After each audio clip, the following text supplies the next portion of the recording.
మరి తెలంగాణ అంటేనే ఉద్యమాల గడ్డ, మరి ఎందుకు తెలంగాణ ప్రజల్లో ఎందుకు మూమెంట్ రావట్లేదు? వస్తుందమ్మా. ఇప్పటికీ వాళ్ళకి ఏంటంటే ఇప్పటిదాకా వాళ్ళు నానుమూలికి అంటే ఆంధ్రోళ్ళు అనుకున్నారు.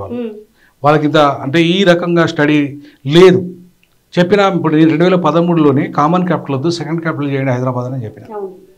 దానికి 22 మంది ఎంపీలతో సమావేశం ఏర్పాటు చేసింది. దాంట్లో సీమాంధ్ర ఎంపీలు 20 మంది, తెలంగాణ ఎంపీలు 2 వచ్చారు. సో 20 మందిలో 20 మందికి 20 మంది మేము తెలంగాణను వ్యతిరేకిస్తాం కానీ మేము సెకండ్ క్యాపిటల్ అనుకున్నామన్నారు. నేనేమన్నా, అరే తెలంగాణను మీరు వ్యతిరేకించద్దు, తెలంగాణ మీకోసం కాదు, దక్షిణాదిని వీక్ చేయడానికి వస్తుంది.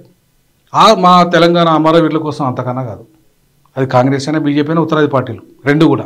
దక్షిణాది 42 ఎంపీలు ఉన్నాయి, వీక్ చేస్తాయి. రాజశేఖర రెడ్డి అనేటోడు యూపీఏ 2 ప్రభుత్వంలో చాలా కీలకంగా ఎంపీలను గెలిపించిండు. దేశ ప్రధానమంత్రి అనుకునే కోరిక ఉన్నవాడు, అంత బలమైన నేత. సో ఆ తెలంగాణకు అడ్డుపడ్డాడు అక్కడ. అవునా?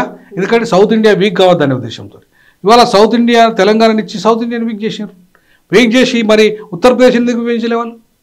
యూపీలో 80 ఎంపీలు ఉంటే విభజించిన వాళ్ళు ఏపీ 42 ఎంపీలు ఉంటే ఎందుకు విభజించను? ఈ యూపీ కంటే 100 రెట్లు డెవలప్ అయిన ఏపీ, చదువులో కానీ, విద్యలో కానీ, ఆరోగ్యంలో కానీ, పర్ క్యాపిటల్ ఇన్కంలో కానీ, జిఎస్టీలో కానీ, అన్నిట్లలో. మరి అట్లాంటిది నువ్వు ఎందుకు ఏపీని విభజించను తెలంగాణ పేరుతో? యూపీలో బుందేల్ఖండ్ ఉద్యమం, హరితప్రదేశ్ ఉద్యమము, యూపీలో 4 రాష్ట్రాలు చేయమని మాయావతి తీర్మానం చేసింది అసెంబ్లీలో.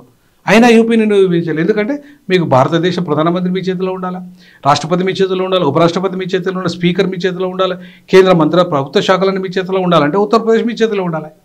ఎందుకంటే 80 ఎంపీలు ఎవరికి వస్తే అక్కడ ఎవరికి ఎక్కువ ఎంపీలు వస్తే వాడే దేశ ప్రధాని అవుతాడు. మరి ఇక్కడ మాకు వీక్ చేసి, మాకు అధికారం రాకుండా చేసి, మమ్మల్ని మీ కేంద్రంలో భాగస్వామ్యం లేకుండా చేసి మమ్మల్ని వీక్ చేయడానికే కదా నువ్వు తీసుకొచ్చింది. ఏపీని విభజించి యూపీని విభజించలే. మరి బండి సంజయ్ ఇక్కడ సోయి ఉంది, కిషన్ రెడ్డికి ఏం సోయి ఉన్నది? మరి ఎందుకు ఇంతవరకు యూపీని విభజించమని అడుగుతలేరు వీళ్ళు?